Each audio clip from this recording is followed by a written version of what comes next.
الذين يتلون كتاب الله وأقاموا الصلاة وأنفقوا مما رزقناهم سرا وعلانية يرجون تجارة لن تبور ليوفيهم أجورهم ويزيدهم من فضله إنه غفور شكور.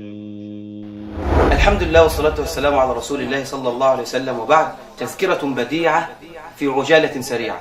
هنتكلم بسرعة كده عن سيد. لازم كلنا نحب سيد. ايه موضوع سيد؟ قبل ما اقول لك موضوع سيد عايز اقول لك ان النبي صلى الله عليه وسلم اهدانا هدية جليلة جميلة عظيمة. هذه الهدية من النبي صلى الله عليه وسلم الى امته. يبقى احنا معانا سيد ومعانا هدية من النبي صلى الله عليه وسلم. قبل ما اقول لك عن سيد وقبل ما اكلمك عن الهدية عايز اقول لك ان عائشة رضي الله عنها ام المؤمنين، وحديث في الصحيحين، رميت بالزنا وقد برأها الله تبارك وتعالى من فوق 7 سماوات. السؤال: ماذا فعل النبي صلى الله عليه وسلم معها؟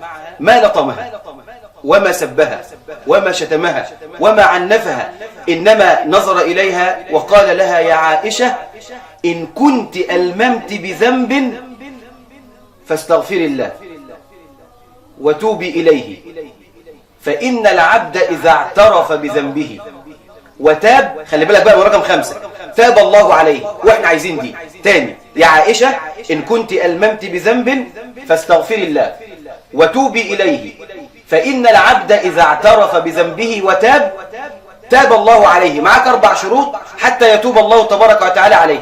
ال4 شروط دول عند سيد. ايه موضوع سيد ده؟ النبي صلى الله عليه وسلم سماه سيد. قال النبي صلى الله عليه وسلم، صلوا عليه، قال: سيد الاستغفار أن تقول: اللهم أنت ربي لا إله إلا أنت، خلقتني وأنا عبدك، وأنا على عهدك ووعدك ما استطعت، أعوذ بك من شر ما صنعت، أبوء لك بنعمتك علي وأبوء بذنبي. يعني إيه؟ يعني أعترف وأبوء بذنبي فاغفر لي فإنه لا يغفر الذنوب إلا أنت. خلي بالك الدعاء ده رشدت الصبح وبالليل. الصبح وبالليل. النبي صلى الله عليه وسلم قال كده، قال: من قاله في الصباح ومات قبل أن يمسي دخل الجنة، ومن قاله في المساء ومات قبل أن يصبح دخل الجنة، فعمل صغير وأجر كبير، فلا تحرم نفسك أبدا من هذا الأجر.